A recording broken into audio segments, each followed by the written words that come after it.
Meus irmãos, eu quis dar uma pausa no estudo de Tiago, porque eu queria compartilhar com os irmãos um assunto que eu tenho estudado e que tem me ajudado muito, né? E faz um tempo, e isso foi crescendo no meu coração, e eu achei por bem, então, compartilhar isso com vocês também, para que nós sejamos, todos nós, igualmente, crescidos e fortalecidos na fé. Eu tenho certeza que esse assunto também vai mexer com a sua vida, como mexe com a minha, vai fazer você descansar mais em Deus, vai nos fazer mais, vai tratar um pouco com os nossos medos, com as nossas ansiedades. O tema é graça futura, o combustível da esperança. Meus irmãos, muitos de nós fomos ensinados a viver somente movidos pela gratidão passada. Veja, somente. Nós devemos, acima de tudo, que isso fique bem claro, todo cristão deve ser extrema e indizivelmente grato a Deus, pelo que Deus fez. Nós cantamos aqui, foi na cruz, foi tudo que Deus fez. Lá em 1 Samuel 7,12, nós lemos ele falando, até aqui nos ajudou o Senhor. Sempre esse olhar da graça passada na nossa vida, até aqui Deus nos sustentou. Nós olhamos para o que Cristo fez na cruz e não precisa de outra motivação para nós enchermos o nosso coração de gratidão, se nós realmente cremos no que a Bíblia diz, quem nós somos e o que Cristo fez por nós. Então, ingratidão é incompatível com o cristão. Se você e eu não temos um coração extremamente gratos a Deus, nós temos que questionar se nós entendemos o Evangelho.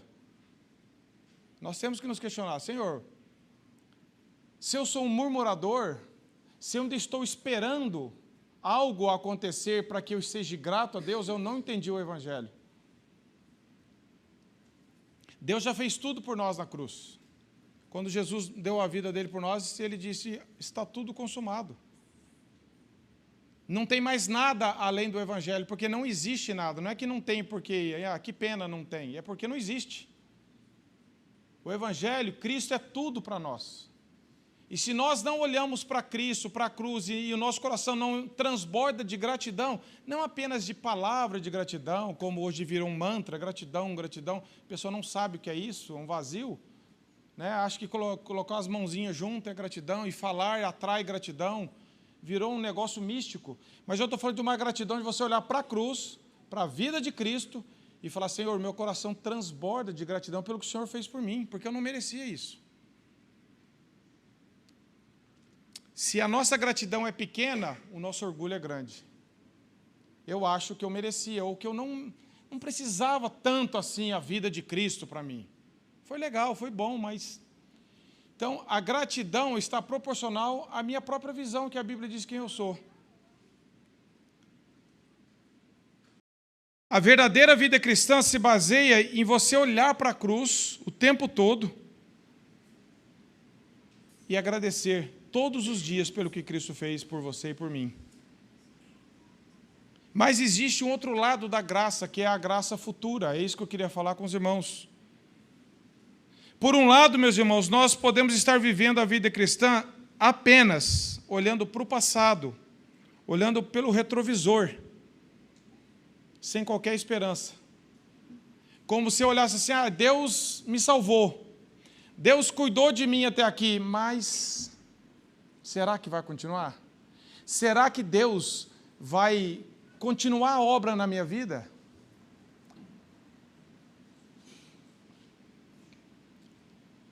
Então nós não podemos encerrar, fechar, somente olhando para o passado, para o que Cristo fez até hoje, até esse momento que você está me ouvindo e eu estou falando. Não podemos viver presos na gratidão passada. Presos, que eu digo, é aprisionado nela, sem qualquer outro motivo de gratidão. Por outro lado, existem aqueles que ignoram a graça passada. Eu não quero saber o que Cristo fez, eu só quero saber o que vai acontecer. Eles não têm o coração, não olham para a cruz não enche o coração deles de adoração, não vê tudo que Cristo fez pelo povo de Israel, pela nossa vida, e querem daqui para frente. Ignoram o que Cristo fez, ou menosprezam, e querem continuar daqui em diante. É outro erro. Nós devemos continuar confiando na graça de Deus que nos sustentou, na graça de Deus que nos sustenta hoje, e na graça de Deus que vai continuar nos sustentando. Meus irmãos, se nós pararmos na graça passada, não tem jeito de nós encerrarmos a graça passada, porque ela é indivisível. A mesma graça nos levará até o fim. Mas se você ficar olhando apenas para o que Cristo fez, você vai ser grato, só que teu coração, o meu, vai encher de medo e ansiedade. Você vai falar assim, tudo bem, mas e daqui para frente? Como se um filho olhasse para um pai e falasse, eu sei que o senhor cuidou de mim até hoje, mas amanhã eu não sei. Amanhã eu já não sei. E aí, o que sobrevém num coração assim? Medo, ansiedade, aflição, angústia. Porque eu começo a imaginar um amanhã sem Deus. Eu começo a imaginar, será que Deus vai continuar poderoso para cumprir tudo aquilo que Ele prometeu? E eu queria trazer alguma coisa que eu tenho lido num livro do John Piper, que chama Graça Futura. Um livraço, meus irmãos. Se você puder, leia esse livro. E ele conta um testemunho dele, que ele diz assim, está lá no prefácio, ele falou, eu dedico esse livro à minha mãe, que foi morta num acidente de ônibus em Israel, em 1974. Eu contava com 28 anos quando ela morreu. Durante os últimos 10 anos de sua vida, ela me escreveu, em média, uma vez por semana. Primeiro, quando eu estava na faculdade em Illinois, depois na Califórnia, durante os meus estudos no seminário, e a seguir na Alemanha, na época do meu doutorado, e por fim em Minnesota, quando comecei o meu ministério de ensino. Ela era implacável no seu amor.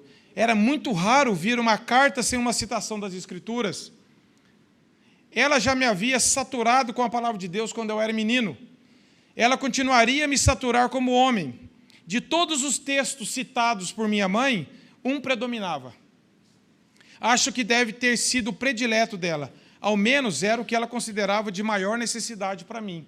E o texto é Provérbios 3, 5 e 6, que diz assim, confia no Senhor de todo o teu coração. Não te estribes do teu próprio entendimento. Reconhece-o em todos os seus caminhos, e ele endireitará as suas veredas.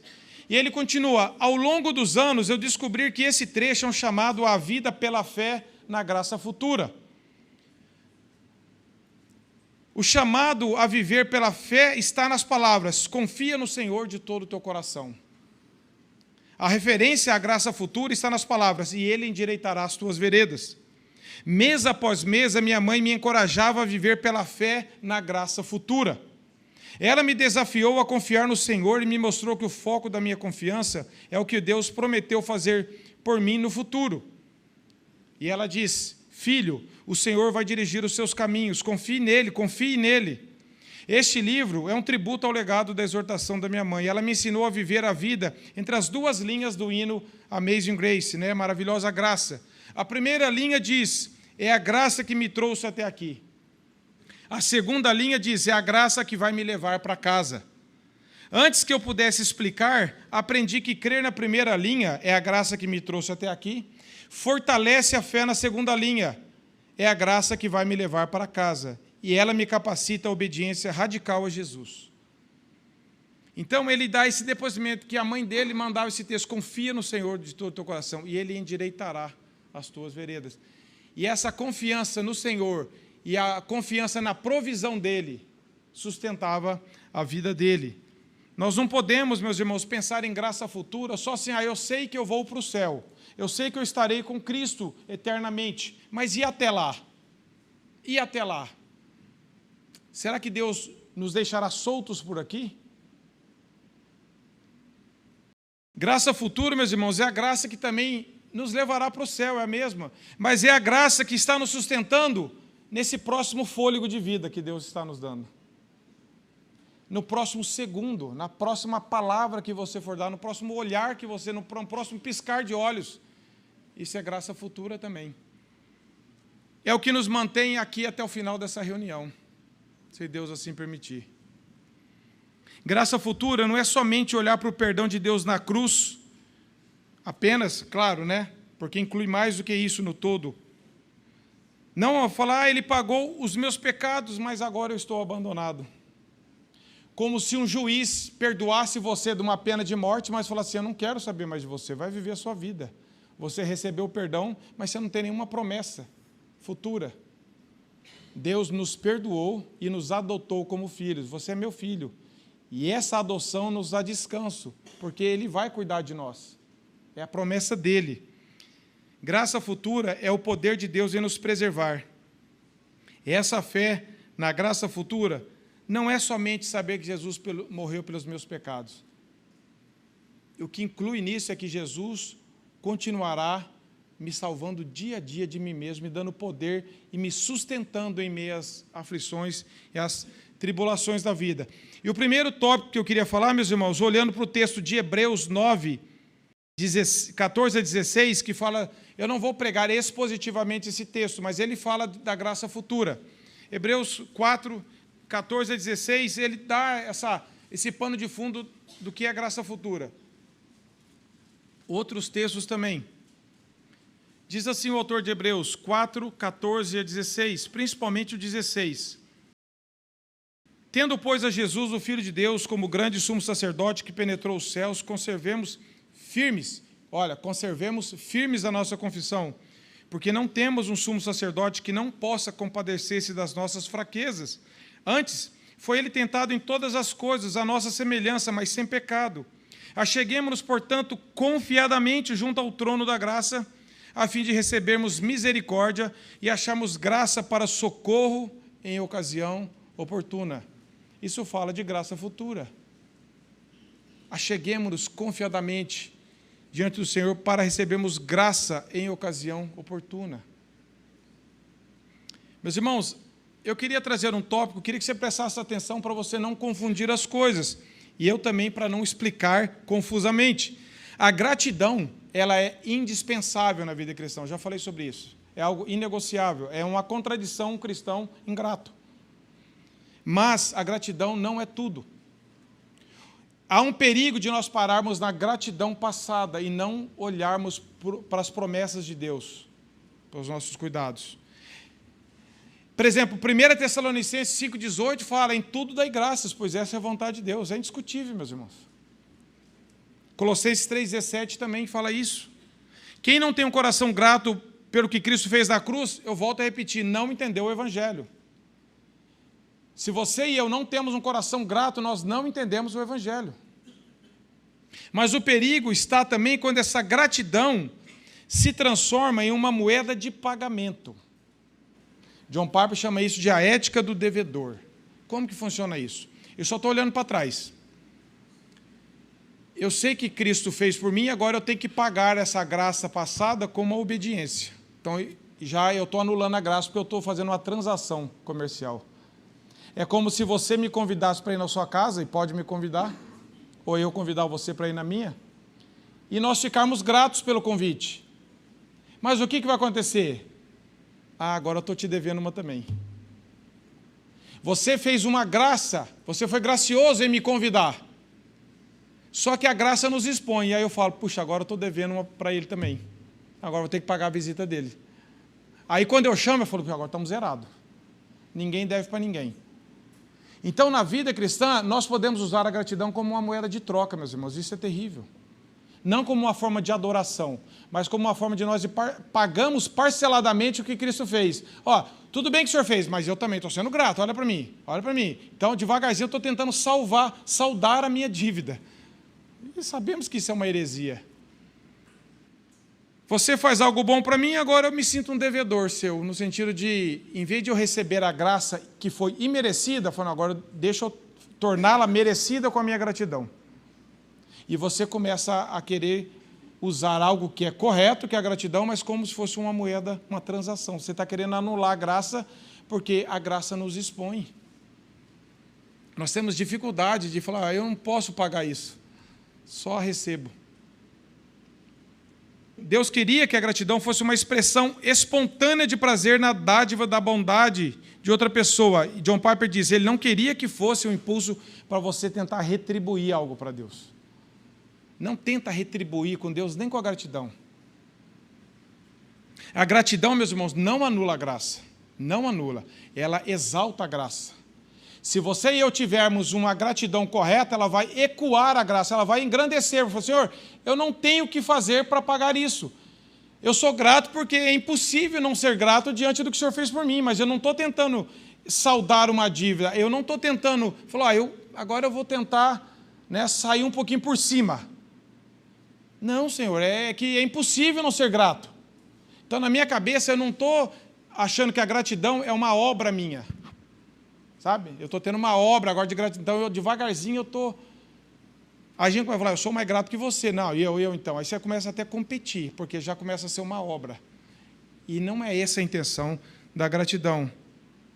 Piper ensina assim, para que ninguém se engane, eu exalto a gratidão como a reação bíblica crucial do coração à graça. A Bíblia, porém, ordena a gratidão a Deus como uma das mais nobres responsabilidades. Salmo 50, 23 e Salmo 100, verso 4, fala isso. Da gratidão, é inegociável esse assunto. Nunca é demais nós sermos gratos a Deus. Nós nunca vamos falar, eu já sou muito grato a Deus. Nunca vai existir isso. Porque o que Deus fez, meus irmãos, é algo imensurável. Nunca ninguém fala, eu já sou suficientemente grato. Ou seja, já paguei aquilo que fizeram para mim. Se você me convidou uma vez, eu convidei duas. Não existe isso com relação com Deus. O problema não está na graça, o problema está no nosso coração que gosta de criar uma transação comercial com a graça, às vezes. Um pagamento. Na ética do devedor, Piper diz, a vida cristã é retratada como o esforço de retribuir a dívida que temos com Deus. Geralmente se faz a concessão de que nunca poderemos pagar tudo, mas a gratidão exige que nos esforcemos. Aí ele diz, as boas obras e as ações religiosas são os pagamentos feitos em parcelas de uma dívida infinita que temos com Deus. Você vai pagando aos poucos, você acha que você está pagando, né? Então aquilo já não é gratidão, você já está contando como uma obra sua. Qual que era o problema do povo de Israel? Ingratidão ou incredulidade? Se nós lermos lá em Números, nós vemos que o povo de Israel era ingrato. É ou não era? Eles murmuraram contra Deus. Eles foram ingratos para com Deus. Mas o problema, sabe onde estava? Na falta de fé na graça futura. Eles não estavam confiando que Deus estava fazendo melhor. Falou, o Senhor tirou de lá, mas aplicou um golpe em nós, porque agora nós estamos sofrendo, eu quero voltar para lá. Então eles não estavam crendo na graça futura. O Deus que me tirou de lá, agora me abandonou aqui. Não cria no poder da graça futura, de que Deus vai cumprir aquilo. E isso gera murmuração. Números 14, 11 diz assim, até quando este povo se recusará a crer em mim, apesar de todos os sinais que realizei entre eles? Veja o texto, até quando esse povo vai recusar a crer em mim? Eles eram ingratos, meus irmãos, mas porque eles não criam na graça futura. E quando eu e você deixamos de confiar no cuidado de Deus, nós seremos ingratos. O problema da ingratidão é mais embaixo, é incredulidade. É falta de fé na graça futura. Eu sei que Deus me tirou. Eu sei que Ele abriu o mar vermelho. Mas Ele não tem poder para fazer o que Ele falou, não. É um golpe isso aqui. Por isso que eles começaram a murmurar. E você olha para a sua vida e eu olho para a minha, quantas vezes nós murmuramos? Porque não confiamos na graça futura de Deus. Não é que Deus vai fazer tudo o que eu quero. A graça futura não é Deus fazer tudo o que eu quero. É fazer tudo o que Ele prometeu. Há uma grande diferença total disso. Lucas 1,37 diz que Ele é poderoso para cumprir tudo o que Ele prometeu. E tudo que Deus prometeu na palavra, Ele vai cumprir. Só que nós somos incrédulos. Eu fico com um pé atrás. Ou porque eu estou querendo que Ele cumpra o que eu quero, é aquela história que as pessoas enganam aí nas igrejas. Deus vai realizar teu sonho. Se Ele realizar teu sonho, você vai viver um pesadelo, meu irmão. E eu também, porque os nossos sonhos é tudo ao contrário, que o nosso coração é enganoso. Deus vai realizar a vontade dEle. E a Bíblia diz que a vontade dEle é boa, perfeita e agradável. Não é o meu sonho que é bom, perfeito e agradável, mas minha vontade é a dEle. Então, isso Ele vai cumprir. Só que às vezes eu estou querendo outra coisa. Eu estou querendo a promessa de que um pastor prometeu que Deus vai fazer tudo o que eu quero. Não vai. E graças a Deus que não vai. Então, o problema ético que incomoda Moisés não é a ingratidão. O que importuna a graça divina passada não motivar o povo a confiar na graça futura de Deus. É isso que importuna eles. Vocês não estão confiando que Deus vai levar vocês até o fim. Vocês não estão confiando. Aí, Piper diz assim, justo quando os cristãos de hoje provavelmente diriam que o problema foi falta de gratidão, os autores bíblicos repetidamente dizem que o problema é a falta de fé na graça futura. Olha como que Moisés repreendeu o povo. Deuteronômio 1,32. Vocês viram como o Senhor, o seu Deus, os carregou como um pai carrega o filho. Apesar disso, vocês não confiaram no Senhor, o seu Deus. O que é isso? Falta de fé na graça futura. Vocês não estão confiando em Deus. Por isso vocês estão reclamando. Por isso vocês estão ansiosos. Por isso vocês estão com medo. Ele fendeu as rochas no deserto, deu-lhes tanta água como que flui das profundezas, mas eles continuaram a pecar, pois eles não creram em Deus, nem confiaram no seu poder salvador. Salmo 78, 15, 17, 22. Sim, faltou gratidão ao povo desobediente. É nítido, o povo murmurou. Você e eu murmuramos. Mas porque nós não estamos crendo na graça futura, no cuidado paterno de Deus, que Deus é poderoso para nos conduzir como Ele falou que vai. É verdade que deve ter faltado ao povo gratidão. É verdade que falta na nossa vida gratidão. Mas porque nós não estamos confiando em Deus. O problema nosso é a incredulidade. Senhor, eu creio, como diz aquele menino, o pai do menino em Lucas 9,42. Senhor, eu creio. Acho que Marcos 9,42. Senhor, eu creio, mas ajuda na minha incredulidade. Essa é a nossa luta, meus irmãos. Senhor, eu creio, Senhor, mas eu ainda sou incrédulo. Não creio totalmente. Eu não descanso plenamente. Por isso meu coração agita. Por isso eu fico ansioso. Salmo 115, 11 diz assim, vocês que temem ao Senhor, confiem nele. Temer é confiar. Vocês temem ao Senhor, então confia nele. Continua confiando. Ele é seu socorro e seu escudo. Temer a Deus é demonstrar confiança na graça futura, porque sem fé é impossível agradar a Deus. E o que é a fé? É você olhar para a Bíblia e falar assim, vai acontecer tudo isso aqui. Tudo isso aqui é verdade. Mesmo que eu não esteja vendo, experimentando agora, a fé é um dom de Deus. E ela faz eu olhar para a palavra, faz eu olhar para Cristo e crer tudo que Deus falou, vai acontecer. E é verdade. Temer ao Senhor é tremer diante da percepção de como é terrível o insulto a Deus Santo, se não confiarmos nele na graça futura. Veja, meus irmãos, se o teu filho ou alguém que você cuida, que mora com você, todo dia ficar duvidando se você vai continuar cuidando dele. Todo dia teu filho acordar, pai, você vai cuidar de mim hoje, pai? Você vai dar água para mim se tiver com sede? Pai, você tem comida, pai? Pai, se precisar de um abraço, você vai me dar, pai? Fala, vou, filho, amanhã é a mesma coisa, amanhã é a mesma coisa. Aí ele começa a jogar na sua cara. Eu acho que você não vai fazer isso, pai. Não é assim que a gente lida com Deus muitas vezes? Senhor, será que o Senhor vai cuidar de mim? Será que o Senhor está cuidando de mim, Senhor? Senhor, é que eu estou me sentindo só. Cadê o Senhor? Só tem uma forma de nós não entrarmos nessa ética do devedor. É olhar para a graça futura. Eu falei, Senhor, eu nunca vou pagar nada, não tenho condições de pagar nada. O Senhor vai continuar cuidando de mim e enche o meu coração de gratidão do que o Senhor fez e de confiança no que o Senhor vai fazer. Piper conclui assim, a gratidão não é proposta na Bíblia como motivação principal para a vida. A gratidão é algo lindo, ele diz. Não há cristianismo sem gratidão. Ela está no cerne da adoração. Como que nós vamos adorar a Deus se nós não temos um coração grato? Mas ele diz assim, mas quando chegamos à definição da dinâmica espiritual da prática da obediência cristã, a Bíblia não diz que ela vem da contemplação da gratidão passada, mas da contemplação da fé voltada para o futuro. Deus vai me conduzir, Deus vai cumprir tudo na minha vida. Eu posso descansar nele. Como você vai descansar em Deus, meus irmãos, se você duvida dele? Como que você vai ter um coração tranquilo diante de Deus se você duvida do cuidado dele? Se você acha que ele não é poderoso, ou que ele não é amoroso, ou que ele não quer saber mais de você, ou que ele desistiu, que ele não vai cumprir a promessa dele, como que você vai descansar nisso? A única coisa segura nesse mundo é a graça futura. Tudo mais é incerto. Se você confiar no mercado financeiro, é incerto. Se você confiar que amanhã você vai estar acordado, é incerto. Se você acordar que vai acontecer, tudo é incerto. Agora, a graça futura de Deus, ela existe, ela é imutável, porque ela vem de Deus. Quando você tenta retribuir a graça de Deus com a sua obediência, você está, de certa forma, anulando a graça.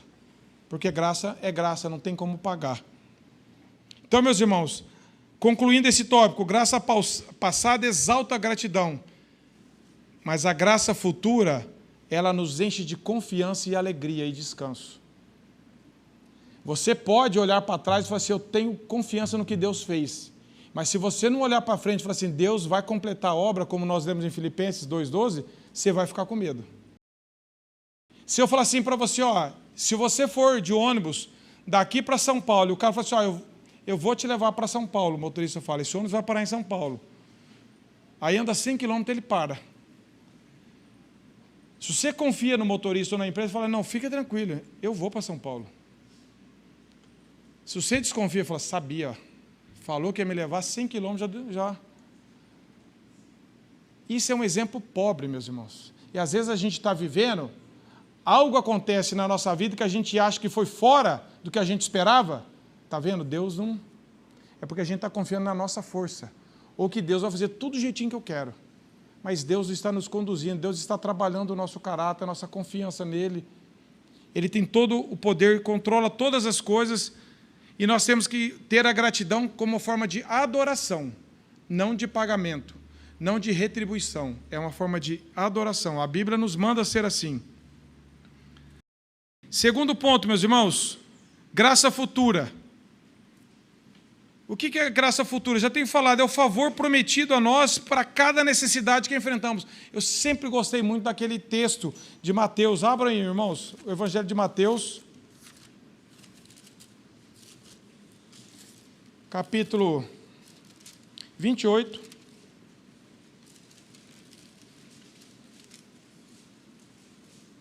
Verso 20. Mateus 28, 20. Jesus estava falando sobre a grande comissão.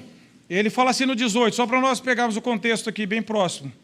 Jesus, aproximando-se, falou-lhes, toda autoridade me foi dada no céu e na terra. Ide, portanto, fazei discípulos de todas as nações, batizando em nome do Pai, do Filho e do Espírito Santo, ensinando-os a guardar todas as coisas que vos tenho ordenado. Repare agora, e eis que estou convosco todos os dias até a consumação do século. Meus irmãos, essa promessa de Deus é a base de tudo. Se nós não tivermos a certeza de que Deus estará conosco, nos guiando, nos pastoreando, nos exortando, nos disciplinando como um pai amoroso, nós estaremos perdidos, meus irmãos. Eu quero dar 2 exemplos bíblicos de graça futura. Um é com Moisés. Moisés é a graça futura. Em Hebreus 11, 24 a 26, diz assim, pela fé Moisés preferiu, escolheu ser maltratado com o povo de Deus, a desfrutar prazeres do pecado durante algum tempo. Por amor de Cristo, considerou sua desonra uma riqueza maior do que os tesouros do Egito, porque contemplava o galardão. Meus irmãos, Moisés confiou em Deus no passado, continuou confiando e estava confiando em Deus. Falou assim, eu abro mão de todos esses prazeres transitórios do pecado, tem uma versão que diz isso, para estar junto com o povo de Deus, contemplando o galardão. Você acha que Moisés tinha uma visão clara da graça futura ou não? Aqui nós aprendemos que a visão da graça futura algo que Deus usa para combater as nossas tentações, os nossos pecados e viver para o presente de satisfação imediata. Se você não tiver certeza do plano eterno de Deus para a sua vida, você vai falar assim, será que compensa confiar? É melhor eu curtir agora. Compensa trocar esse prazer agora por uma promessa que, será que vai acontecer? Se você tiver essa dúvida, você cai na tentação toda hora. De desconfiar de Deus. É melhor eu ter esse prazer agora do que esperar em Deus. Então, a graça futura nos livra dos prazeres momentâneos do pecado também, porque há um prazer maior em esperar em Deus, em aguardar a promessa de Deus. E Abraão, meus irmãos, outro exemplo, dentre outros, Abraão deixou a sua terra, a sua parentela, sim, com dificuldade, porque ele confiava em uma promessa que ele estava vendo. Deus, quando falou, Moisés, Abraão, é ali, ó, é ali. O que a Bíblia diz? Que Abraão foi sem saber. O que ele estava confiando? Ele não estava olhando para trás só. Claro que a graça passada fortalece. Deus é aquele que nos sustenta, é aquele fiel. Por isso eu posso olhar para frente e falar, eu vou, Senhor. Eu vou. Porque eu confio no Senhor. Hebreus 11, 8 a 10 diz isso. Ele não se moveu só por gratidão do passado. Abraão se moveu pela fé na graça futura. J.C. Riley, meus irmãos, traz o ensino, grave isso. Esses dias eu mandei lá no grupo devocional, diz assim, dificilmente, meus irmãos, há um passo na vida humana, da infância à idade avançada, ou uma posição em que o ser humano, que um homem possa ser colocado, para os quais a Bíblia não ofereça encorajamento a quem quer e desejar fazer o que é certo aos olhos de Deus. A promessa futura no tesouro divino para todas as condições. O que Riley está ensinando? Olhe para a palavra de Deus, ela vai te encorajar para todas as decisões que você tomar na sua vida, se você estiver buscando a vontade de Deus. Eu lembro aqui, meus irmãos, há muitos anos antes de eu entrar no seminário, estava na casa do meu pai, estava naquela luta, de saber a hora certa ou não de ir, e o reverendo Augusto estava jantando lá, ele e a esposa estavam na casa do meu pai, a gente estava lá. E eu comentei isso com ele. Ele falou assim, Salmo 25, 8, se não me engano. Ele falou, Alexandre, o homem que teme ao Senhor, Deus o instruirá no caminho que deve escolher. Confia na graça de Deus. Teme ao Senhor, busca direcionamento de Deus, confia nele e Deus vai instruir o teu coração para fazer de acordo com a vontade dele. Não é uma caixinha de surpresa. Senhor, o que eu vou fazer? Teme a Deus. E no temor a Deus, Deus vai instruir com a palavra o que você deve fazer para glorificar a vida dele. Eu lembro certinho, meu irmão, isso marcou a minha vida. Meus irmãos, dados esses dois exemplos, pense no seguinte, a vida que nos resta para viver agora, meus irmãos, ela depende da graça futura. Já reparou nisso? A vida que nós temos a partir de agora, ela depende da graça futura de Deus. Olha o que Piper diz, meus irmãos. A única vida que me resta agora é a vida futura. Ele diz assim, não está nas minhas mãos oferecer ou alterar o passado. O passado já foi. Nem Deus vai mudar o passado. Todas as expectativas divinas são futuras. Todas as possibilidades de fé e do amor são futuros. E todo o poder que me toca com ajuda para viver em amor é futuro. Por preciosas que sejam as bênçãos passadas de Deus, tenham sido e elas são, se Ele me deixar somente nas memórias delas e não a promessa de mais, eu estarei acabado. A minha esperança pela bondade e a glória futura é a graça futura. O que Piper está falando? Se Deus me deixar só nas memórias, embora a Bíblia diz para nós lembrarmos da fidelidade de Deus, os salmos falam isso. Só que ao mesmo tempo que ele fala, ele não está falando, fica só lembrando, tá? Não sei se vai ter mais, mas fica lembrando. O salmista está falando, lembra da promessa de Deus e vem construindo isso. E olha para frente, é o mesmo Deus. A misericórdia que se derramou, está se derramando todo dia. Se Deus não nos desse esse olhar para a graça futura, meus irmãos, nós estaríamos desesperados. A graça não é meramente uma realidade passada, mas também futura. E Piper diz assim, todas as vezes que eu tomar a Bíblia na mão, e você também, a graça de Deus será uma realidade que vai fluir para nós. E ele diz, todas as vezes que nós colocarmos a Bíblia novamente na mesa, para nos ocuparmos com os nossos afazeres diários e estudá-la, a graça de Deus estará conosco. E é isso que eu quero dizer com a graça futura. Toda vez que você medita na Bíblia, você vai ter esperança para o futuro. Eu posso confiar em Deus. Eu devo confiar em Deus. Eu não sei o amanhã, mas Deus sabe. Teu coração está ansioso, está com medo? Leia a palavra, leia as promessas de Deus. Não fica tentando adivinhar, isso é adivinhação, meu irmão. Deus não quer, se Deus quisesse que nós soubéssemos amanhã, Ele teria falado.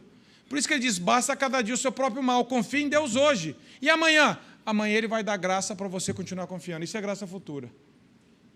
A graça futura, meus irmãos, não é olhar para mim e falar assim, amanhã eu vou conseguir, amanhã eu vou continuar confiando. Não, o mesmo Deus que me sustentou hoje, eu posso olhar para Ele e falar assim, amanhã Ele vai me dar fé também. Porque Ele não vai me abandonar.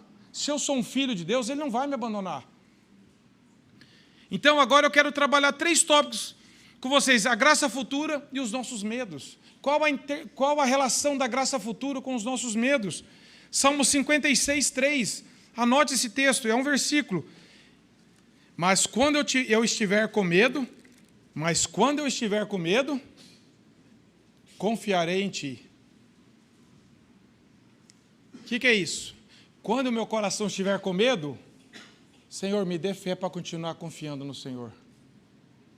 Meus irmãos, isso é graça futura para tirar os nossos medos pecaminosos, medos de covardia, medos de incredulidade.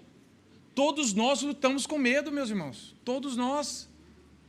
Todos nós olhamos para o cenário político, temos insegurança. Um exame que você possa fazer, que algum parente seu está fazendo, isso nos dá medo. A nossa criação de filhos. O que vai ser dos meus filhos?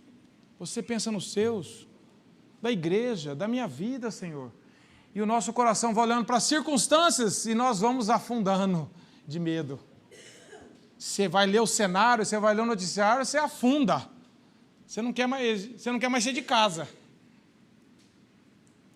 Quando eu estiver com medo, seja que medo for, Senhor, me faz confiar em Ti. Não é que não vai acontecer mais nada, mas é que a confiança nas Tuas promessas vai me dar uma segurança no coração.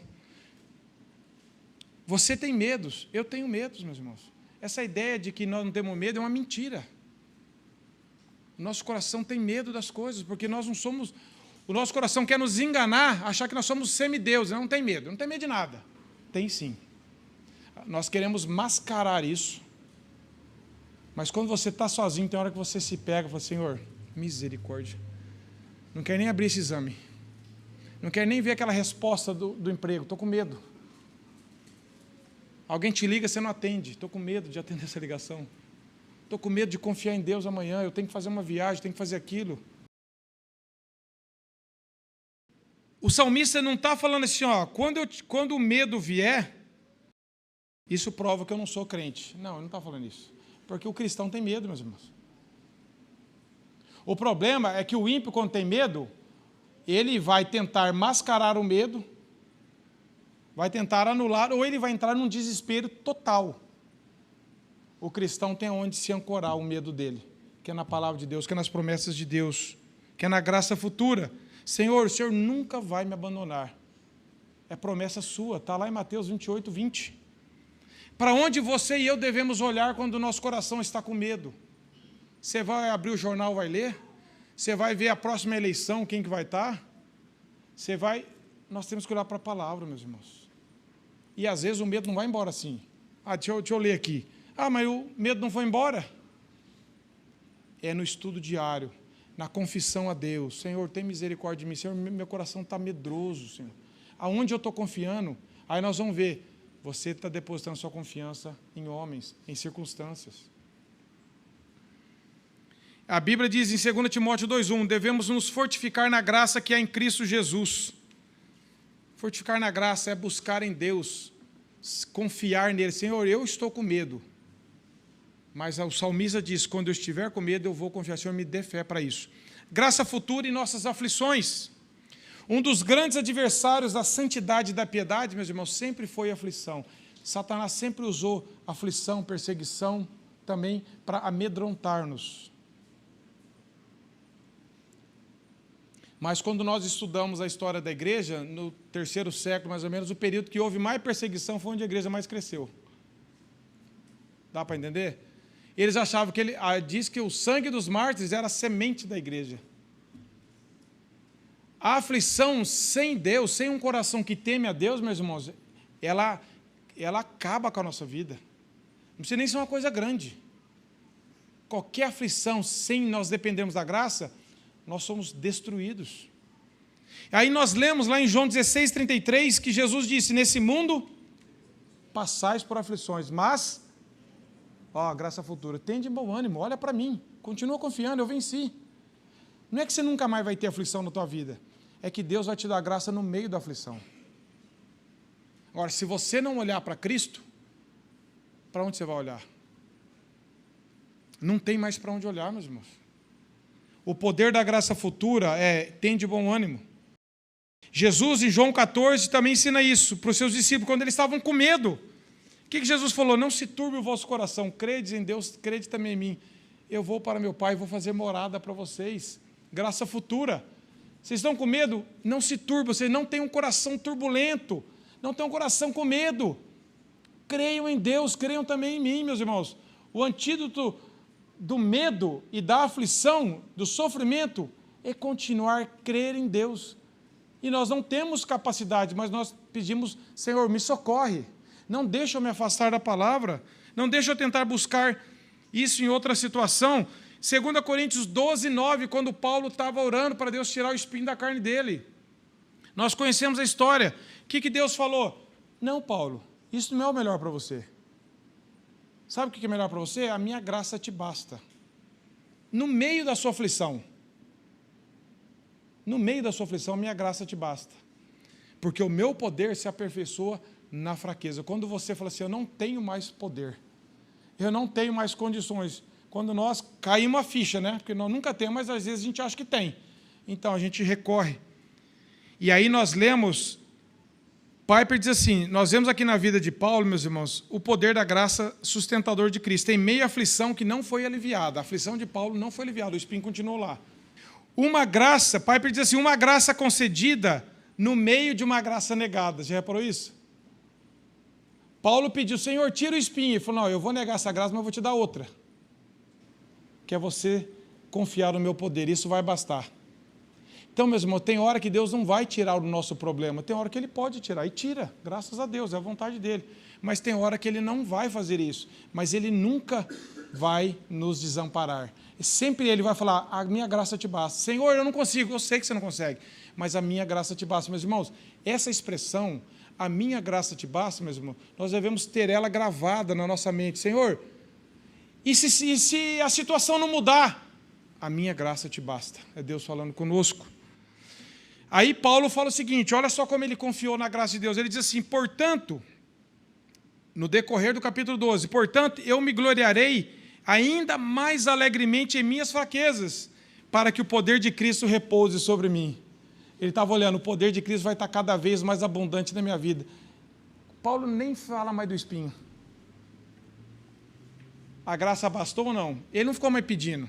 Ele não ficou falando para os outros, pai, pedi para Deus, Deus não deu, cara. Puxa vida. A graça de Deus fez ele... Não é que o sofrimento estava gostoso agora, não é isso. Mas é que a graça bastou. Sossegou o coração. Fez confiar em Deus. Meus irmãos, eu não sei você, mas é isso que eu preciso. É de confiar em Deus. Falar, Senhor, tem misericórdia do meu coração, que qualquer chacoalhinho do barco, aqui ó, a gente já vai acordar a Deus que nos dissipa. Acorda, Senhor, acorda, você não está vendo o barco. Não precisa muita coisa não. As aflições já nos estabilizam. Por quê? Porque nós confiamos muito em nós mesmos, muito na nossa rotina, muito no nosso projeto pessoal. E Piper, eu não vou ler tudo aqui não, mas ele conta que uma vez ele estava viajando com a família dele, programaram uma viagem com a família. Ele tinha um filho, Abraão, não é o nome, pai da fé. Tinha um filho, Abraão, tinha 11 anos na época. E eles programaram a viagem, saíram, falaram, nós vamos programar, e oraram, Senhor, não deixa o carro estragar, nós vamos fazer uma viagem de férias com a família. Maravilha, o dia estava muito quente, a bomba do carro de água estragou. Eles encostaram no acostamento, estava longe de toda a cidade. E ele, rapaz, nós oramos para o carro não estragar. E o carro estragou, eles ficavam em pé no acostamento. E aí ele conta, eu tinha orado naquela manhã, ele fala, para que o carro funcionasse bem e eles pudessem chegar em segurança no destino. Aí ele diz assim, enquanto eles estavam parados em pé do lado do carro, ninguém parava para ajudar, todo mundo. O filho dele falou assim, tinha 11 anos, falou assim, papai, nós precisamos orar. 11 anos. Então nós curvamos atrás do carro e pedimos. Eu achei interessante esse detalhe. Não ficou no meio da rodovia para os outros verem orando, não. Foram atrás do carro.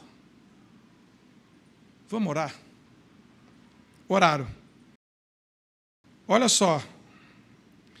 Então curvamos atrás do carro e pedimos a Deus alguma graça futura. O socorro na hora da necessidade, ele conta. Quando eles levantaram a cabeça, meus irmãos, isso está no livro dele, não estou inventando, não. Quando eles levantaram a cabeça, uma picape tinha parado no acostamento. O motorista era um mecânico que trabalhava aproximadamente 30 quilômetros dali. Ele disse que podia buscar as peças e consertar o carro. E ele falou assim, eu peguei carona com ele para a cidade e pude falar do evangelho com ele durante 5 horas.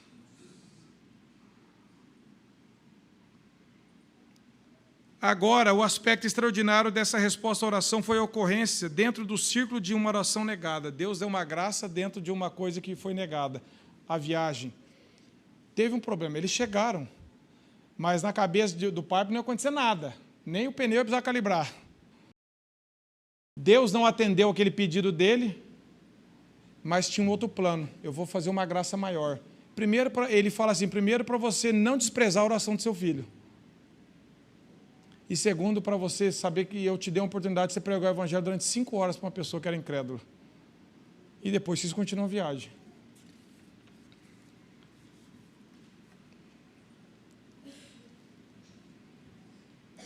Então, meus irmãos, graça futura é isso, é o combustível de Deus para nos fazer perseverar no caminho da confiança em Deus. 1 Pedro 5,10 diz assim, o Deus de toda graça que vos chamou para a sua glória eterna em Cristo Jesus, depois de terem sofrido durante pouco tempo, os restaurará, os confirmará e lhe dará força sobre os firmes alicerces. E agora o terceiro aspecto, meus irmãos, vou tentar abreviar aqui. Graça futura e ansiedade. Você luta contra a ansiedade? Você luta contra o medo? Você luta contra o medo das aflições? Você luta contra a ansiedade? 2 textos, eu vou ler aqui para adiantar. 1 Pedro 5,7, você pode anotar aí. Pedro falando, lancem sobre ele toda a ansiedade, porque ele tem cuidado de vocês. Jesus não está falando quem é ansioso é incrédulo. Quem tem um pouquinho de ansiedade é porque não é crente. Ele não está falando isso. Ele falando, quando você estiver ansioso, ore, lance sobre Deus. Aprenda a depender do cuidado dele. Mateus 6, 31 e 32, portanto, não se preocupe dizendo o que nós vamos comer, o que nós vamos beber, o que nós vamos vestir, porque os pagãos é quem corre atrás dessas coisas. O vosso Pai sabe do que vocês precisam. Em Mateus 6, 25 a 34, meus irmãos, Jesus menciona 4 vezes a expressão, não ande ansioso ou não se preocupe, não ande ansioso ou não se preocupe, não ande ansioso ou não se preocupe. Não é à toa. A raiz da ansiedade, meus irmãos, a raiz dela é a incredulidade na graça futura. Eu fico duvidoso, será que Deus vai cuidar de mim? Puf, a ansiedade explode no meu coração.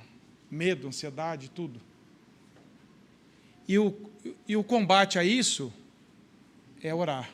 Ler a Bíblia, Senhor, o que a tua palavra diz? Nós podemos ter ansiedade contra as finanças. Isso não quer dizer que eu vou ficar em casa à toa, né? No boletim passado eu escrevi nem super ocupado e nem desocupado. A Bíblia condena aquele que é super ocupado para não ter tempo para Deus e condena o desocupado. E a Bíblia falou, se você não trabalha, não come. Tessalonicenses. E vai ter com a formiga ou preguiçoso.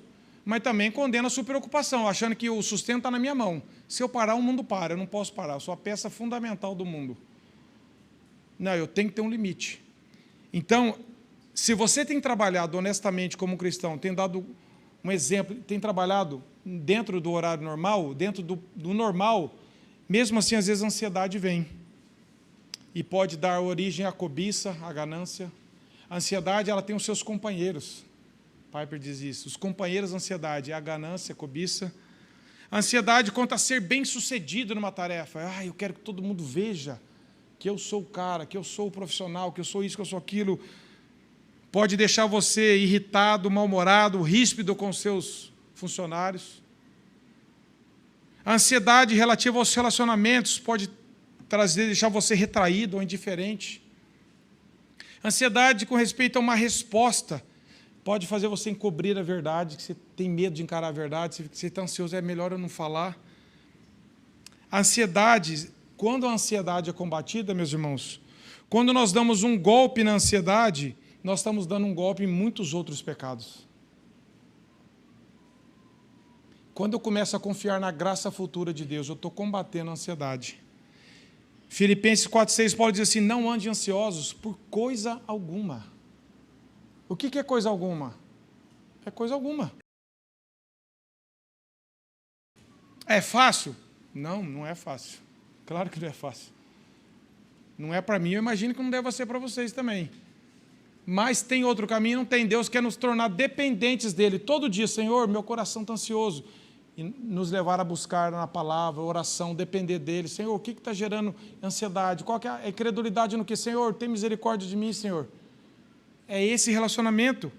Quando Deus quer nos mudar, Ele nos atrai para Ele, meus irmãos. E uma das formas é a oração, a palavra. Busquemos a Ele.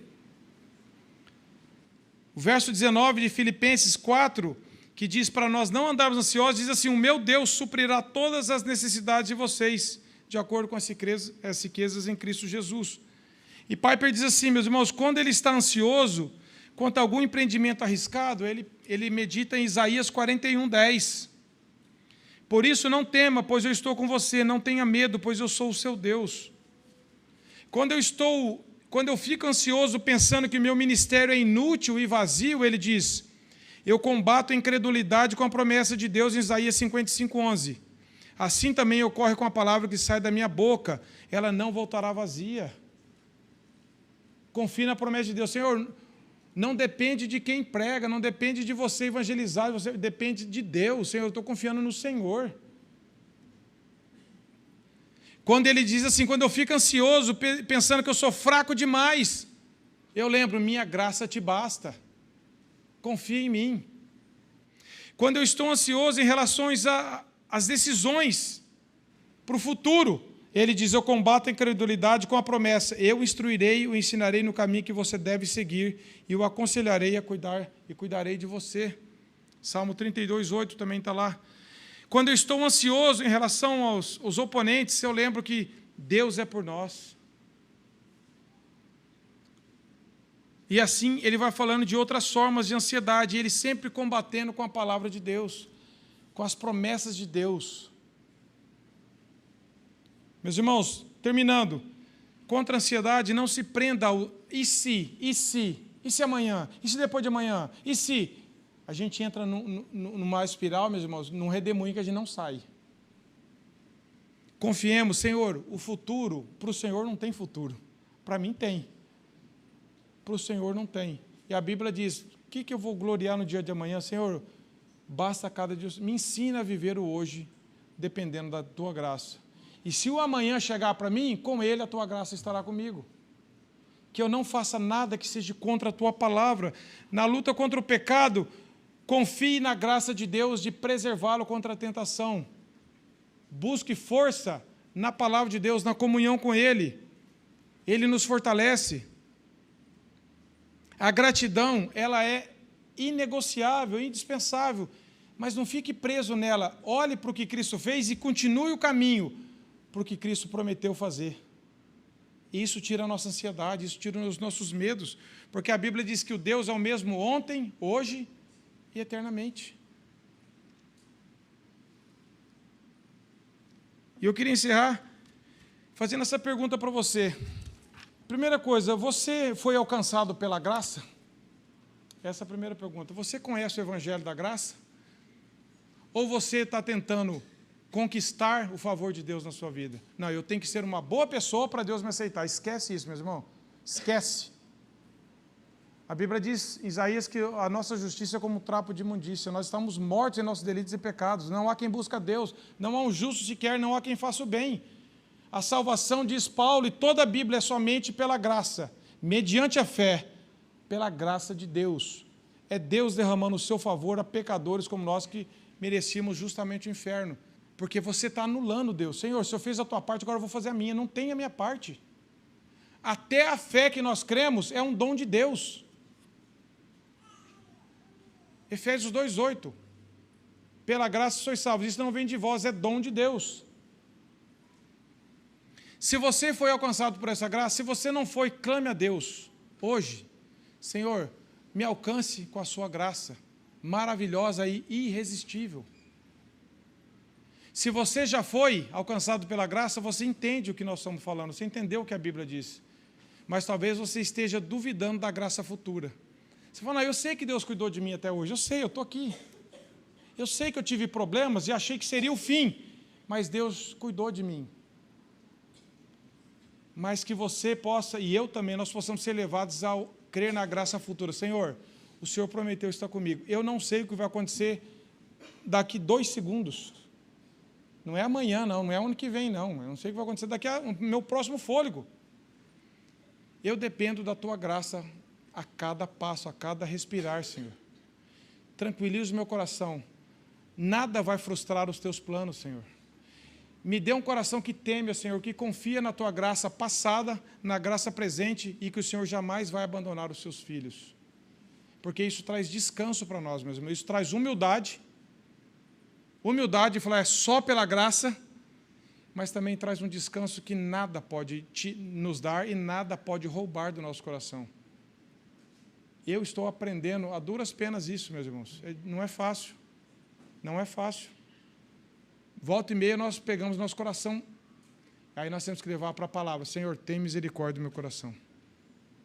Você tem que falar com a sua alma, por que estás abatido, minha alma? Por que estás ansiosa? Espera em Deus, Salmo 42, espera em Deus. Prega o evangelho para você. Prega, não prega só para o teu vizinho, não, prega para você.